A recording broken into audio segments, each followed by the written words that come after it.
Hello, good morning সবাইকে। সবাই কেমন আছো? আশা করি তোমরা সবাই খুব খুব ভালো আছো। আজ বৃহস্পতিবার 16ই জুলাই, আজকে রথ। তো আমার রথে ছুটি আছে, বৃহস্পতি শুক্র শনি রবি 4 দিন ছুটি আছে। শনিবার আর রবিবার তো আমার অফিস এমনি নর্মালি ছুটিই থাকে, জানো তোমরা। তো রথের জন্য বৃহস্পতি শুক্রটা এবারে ছুটি দিয়েছে, কিন্তু আমার তো ছুটি নেই। জীবনে অনেক কিছু কাজ একসাথে নিয়ে বসে আছি, জানি না কী হবে। আমি বেরোবো, পড়াতে যাব। এই এক্ষুনি ফ্রেশ হয়ে এলাম, এখনই 8:30 বাজে, আমার পড়ানো আছে 9টায়। সকালে উঠে ওই যে দেখতে পাচ্ছ ল্যাপটপটা রাখা আছে, ওখানে কিছু অফিসিয়ালি কাজ ছিল, সেগুলো করছিলাম, কিন্তু ইনকমপ্লিট। আবার আবার পুনরায় করতে হবে। বিএড কলেজেরই কিছু কাজ, দাঁড়াও লোকেশনটা চেঞ্জ করি। বিএড কলেজেরই কাজ, কালকে শুক্রবার, কাল অনেক কাজ আছে, আমি জানি না কি করে কি হবে। আর আমার অফিস যেহেতু কাল এক্সট্রা করেই ছুটি দিয়েছে রথের জন্য, এখানে রথটা ফেমাস, তো রথের জন্য কালকে এক্সট্রা ছুটি দিয়েছে, বাট অন্য কোথাও ছুটি নেই। তো আমার ইউনিভার্সিটিতে এমএসসির, তোমরা আমার কথা শুনতে পাচ্ছ কিনা জানি না, ইউনিভার্সিটিতে আমার এমএসসি সার্টিফিকেটটা নিয়ে আসা হয়নি, এই কদিন মধ্যে দিচ্ছিল। তো আমি যেহেতু কালকে ছুটি পেয়েছি, আমার আগে থেকেই প্ল্যান ছিল যে ফ্রাইডেতে আমি যাবো, এই সময় আমার অফিসটা ছুটি আছে, তো সেই জন্য। তো তার সাথে আবার অ্যাড হলো আমার বিএডের ফার্স্ট সেমিস্টার আর সেকেন্ড সেমিস্টারের মার্কশিট আনতে যেতে হবে। মানে আমি কালকে বাড়ি থেকে ভোরে হয়তো বেরোতে হবে, আমি জানি না আমি কী করব। মা রান্না করে দেবে, খাবার নিয়ে যাব, ভোরে বেরোবো। বেরিয়ে কাল আমি কী করবো আমি জানি না, আমি সেটা ভেবেই ভয় পেয়ে যাচ্ছি। আবার বিএড কলেজে কালকে কি হবে, আবার স্যাটারডে যেতে হবে কি না, অনেক চাপ, আমি বুঝতে পারছি না। আমার মন কীরকম একটা করছি, মনে হচ্ছিলো যে রেস্ট পাবো। আসলে আমার সামনে এক্সাম আছে সেপ্টেম্বরে, তো কি বলবো, অতটাও ঠিকঠাক করে হয়নি। ভেবেছি এই 4 দিন ছুটি আছে, একটু পড়বো।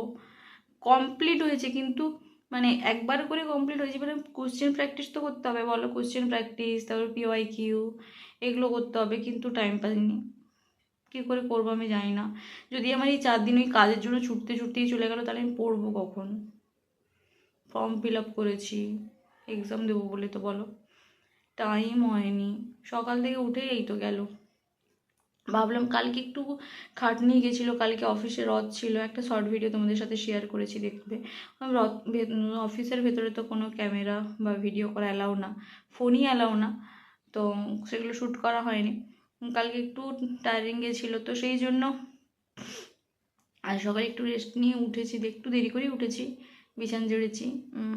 ভাবলাম যে শরীরটাকে রেস্ট করাই, তারপর সকালে উঠে ওই অফিসিয়ালি কাজ করতে বসলাম।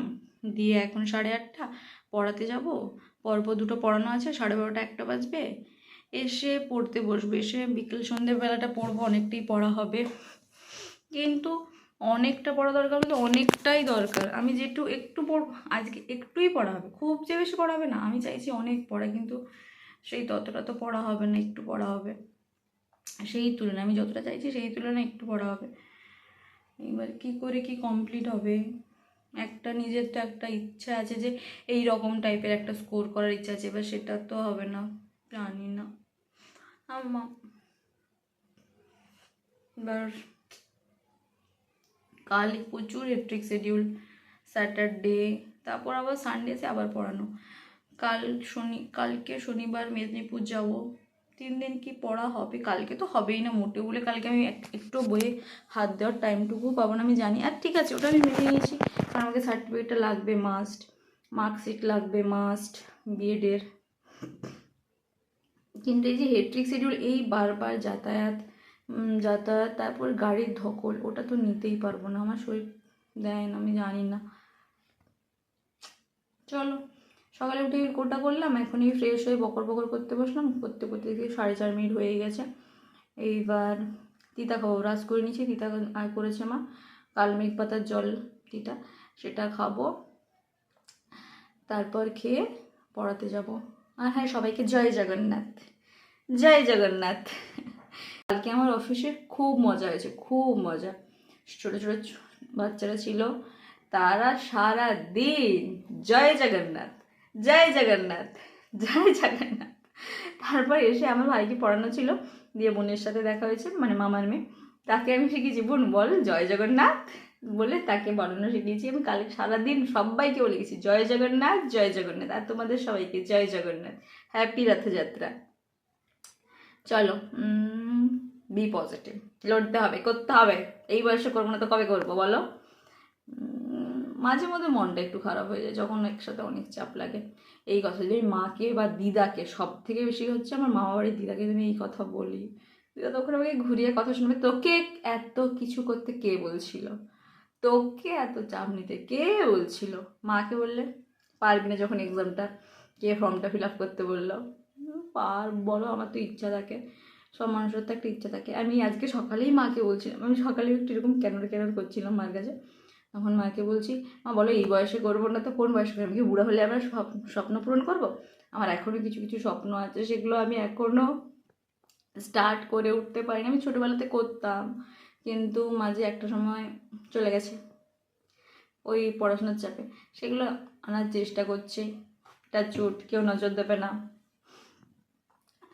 তো দেখা যাক, করতে হবে। এই বয়সে করবো তো কবে করবো, তাই বলো?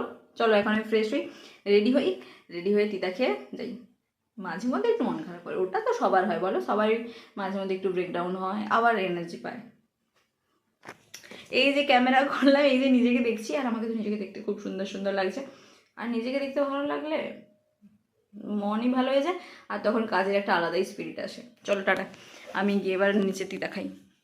মা রান্নার ব্যবস্থা করছে, এই যে এটা রুই মাছ ভাজা করছে, আর ওপাশে আলুটা ভেজে রেখেছে, মাছের কালিয়া হবে। এই যে শোল মাছের কালিয়া হবে, আর এখানে মা রুই মাছগুলোকে ভেজে রাখছে। চলো আমি রেডি হই, এই যে এই তিতাটা খেয়ে তারপর রেডি হয়ে বেরোবো। এখন বাজে 8:45, এটা খেয়ে রেডি হয়ে বেরিয়ে যাব। আর বাইরে এখন বৃষ্টিও হচ্ছে না, এই যে বাইরে আজ সকাল থেকে তো প্রচুর বৃষ্টি হচ্ছিলো, প্রচুর। এখন বৃষ্টি নেই। সকালে ঘুম থেকে উঠে ভেবেছিলাম যে পড়াতে যাব কি করে, কিন্তু এখন বৃষ্টিটা অনেকটাই কমে গেছে, বলতে হচ্ছেই না, কিন্তু রথের দিন বৃষ্টি হয়। চলো এবার আমি রেডি হই। এখন এই যে পড়াতে যাব, রেডি হয়ে গেছি। আজ একটু সুন্দর করে সেজেছি, কারণ এই ড্রেসগুলো পরেই কালকে স্কুলে গেছিলাম, এগুলো সবই ছিল, তো সেগুলো সবই ডাইনিং টেবিলে ছিল, তো সেইভাবেই রেডি হয়ে নিয়েছি। চলো এখন সাইকেল নিয়ে পড়াতে যাবো, এখন 9টা বেজেই গেছে প্রায়, আমার বাড়ি থেকে 1-2 মিনিট লাগে, সাইকেল নিয়ে যাব। চলো এখন পড়াতে যাই। এখন এসেছি প্রথম টিউশনটা পড়াতে, এখানেই তো আমার ব্রেকফাস্টটা হয়ে যাবে। টিফিনে কী কী দিয়েছে দেখতেই পাচ্ছ, পেটাই পরোটার সাথে 2টো মিষ্টি আর তরকারি। এরপর যাব আরও একটা টিউশন পড়াতে। এখন এসেছি সেকেন্ড টিউশনে, এটা আমার মামাবাড়িতে, মামার ছেলেকে পড়াই, ক্লাস 9-এ পড়ে। আগের ভিডিওতেই তোমাদের সাথে শেয়ার করেছিলাম। এই যে মামি এসেই দিল চা আর বিস্কুট। তারপর আজকে মামিমা বললো সেখানে লাঞ্চ করেই যাস, যেহেতু আমার পড়াতে ছাড়তে 12:30 মতো বেজে গেছিলো, মামা দিদাই বলল যে এখানে আজকে ভাত খেয়েই যাস, তো আমি সেই জন্য বললাম ঠিক আছে। আর আজকে দেখতে পাচ্ছ রথের জন্য স্পেশাল কী কী মেনু করেছে মা বাড়িতে, সম্পূর্ণটাই নিরামিষ। আলু ভাজা দিয়েছে, সাথে কুঁদরি ভাজা, আর পাশে আছে ভেড়ির তরকারি, আর এখানে আছে আলু পিঠার তরকারি, আর সাথে ডাল। স্নান করে আমি একটু শুয়েছিলাম, মা বলে শাড়ি দেখাতে, পুজোর জন্য শাড়ি দেখছিলাম মায়ের, আর সাথে বাড়ির কিছু কেনাকাটা ছিল, বেড কভার, সেইগুলোই অনলাইনে করছিলাম। তারপরে খিদে পেলো, এখন এই যে কলা নিয়ে বেরিয়েছি, একটা খাবো, জাস্ট ভিডিও করার জন্য এটা করছি। মা নিজেও ঘুমায়নি আর আমাকেও ঘুমাতে দেয়নি, বসে বসে শাড়ি দেখছিল আর বেড কভার দেখছিল। তারপর এখন নিজে বলছে মার ঘুম হয়নি, বলে আমার ঘুমও হয়নি। এখন বসেছি পিওয়াইকিউগুলো সলভ করতে। আজকে ইচ্ছে আছে ম্যাথের পিওয়াইকিউগুলোই করব যতটা সম্ভব হয়। আর সে পাশে একটা টেস্ট দিচ্ছিলাম ফোনে, সেটাই তোমাদেরকে দেখালাম। চলো এখন পড়ে নিই, একটু পরেই বাবা আসবে, তখন বাবা এলে আবার বাবার সাথে গল্প করতে বসতে হবে। চলো এখন পিওয়াইকিউগুলো করে নিই। বাবা অফিস থেকে আসার পরই বাবা একটা বড় পেয়ারা কাটলো, এই পেয়ারাটা মায়ের স্কুলের হেড স্যার দিয়েছিল, আর সেটাই এখন বাবা কেটেছে, সাথে মশলা দিয়ে মাখিয়েছে, আর সেটা আমাকে খেতে দিচ্ছে। কিন্তু আমি তো এটা হাত দিয়ে খেতে পারবো না, কারণ আমি পড়ছিলাম, তো ওটা আবার হাত ধরে খেলে আবার সেটা আমার হাতে আবার উঠে ধুতে হবে। আর একটা পড়তে বসে গেলে না, বারবার উঠলে কেমন একটা ডিস্টার্ব হয়, মাইন্ডটা ডিস্ট্রাক্ট হয়ে যায়। তো সেই জন্য বাবাকে বললাম খাইয়ে দিতে, বাবা খাইয়ে দিল, আর আমি সাথে পড়ছিলাম। তারপর আরও কিছুক্ষণ পড়াশোনা করার পর মা বলল যে এখন রাতে ডিনারটা করে নে, যেহেতু আমরা মা বাবা আমি 3জনে একসাথেই ডিনার করব, তো এখন বসেছি ডিনার করতে। দেখতে পাচ্ছ আজকে কি আছে মেনুতে। এটা আছে শোল মাছের কালিয়া। আমার তো শোল মাছের কালিয়া খেতে খুব ভালো লাগে। কারা কারা শোল মাছের কালিয়া খেতে পছন্দ করো কমেন্ট করে জানিও। আজকে এটাই আমাদের রাতের ডিনারের স্পেশাল মেনু। আর সাথে আছে একটা তরকারি। আমি তরকারিটা নিইনি, আমি এটা দিয়েই ভাত খেয়েছি। এটা খেয়ে উঠে আবার পড়তে বসতে হবে। চলো তাড়াতাড়ি খেয়ে নিই। আবার বসেছি পিওয়াইকিউগুলো প্র্যাকটিস করতে। এখন ভাবছি ইংলিশ ল্যাঙ্গুয়েজটা করব। দেখা যাক কতটা কি হয়। আজকে আবার রাত্রে তাড়াতাড়িও ঘুমোতে হবে, কারণ কালকে সকালে তাড়াতাড়ি উঠবো। সকালেই বলেছিলাম তোমাদেরকে। এই যে এই বোর্ডটাতে আমি প্র্যাকটিস করি যাতে এটা ক্লিয়ার করা যায়, আর তেমন একটা পেজ এক্সট্রা খরচও হয় না। চলো আজকের মতো ভিডিও তাহলে এখানেই এন্ড করছি। ভিডিওটা ভালো লাগলে প্লিজ একটা লাইক করো আর কমেন্ট করে জানিও আজকে তোমাদের ভিডিওটা কেমন লেগেছে। চলো টাটা।